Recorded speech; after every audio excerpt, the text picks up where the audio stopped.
Hammaga assalomu alaykum. Bugun biz sizlar bilan ko'p xatlarni ko'p xatlarga bo'lishda qoldiqni topishning oson yo'lini o'rganamiz. Xo'p, qaranglar, mana bizda mana bu ko'p xat berilibdi. Shu ko'p xatni mana shu ko'p xatga bo'lish kerak. Demak, bizlar oldin bu ko'p xat yozib, mana ustun shaklda bo'lardik. Biz bu usulga endi qaytmaymiz. Bu qiyinroq usul, osonroq usulda ishlaymiz. Bizlar bo'luvchini har doim bo'luvchini 0 ga tenglab, x kvadratni x kub bo'lami nima bo'lsa topib olamiz.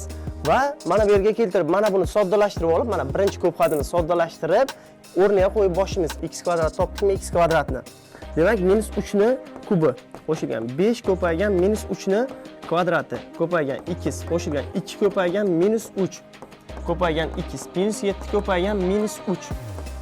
Xo'p, qo'shilgan 5. Demak, -3 ni kubi. Demak, bu toq daraja bo'lgani uchun -27 bo'ladi bizda. Demak, -3 ni kvadrat juft daraja 9 ko'paygan 5, 45 bo'ladi. Va yonida x ham bor. Demak, 2 ni -3 ga ko'paytirsak, plus bilan minus -6x bo'ladi. Minus bilan minus ko'payib +21, +5 bo'ladi.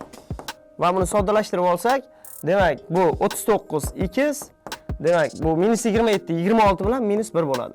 Qoldig'imiz shu ekan. Videoga like bosing va bizni kuzatishda davom eting.